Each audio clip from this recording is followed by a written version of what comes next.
Hello everyone, welcome to Hazel's Homemade.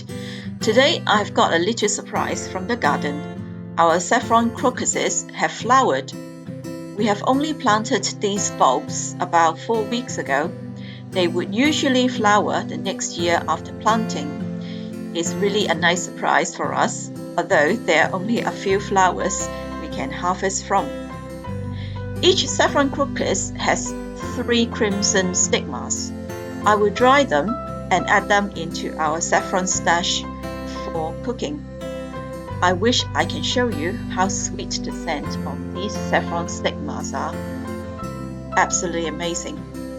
Hope you like, comment and share my video, and finally subscribe to my channel. Let's go!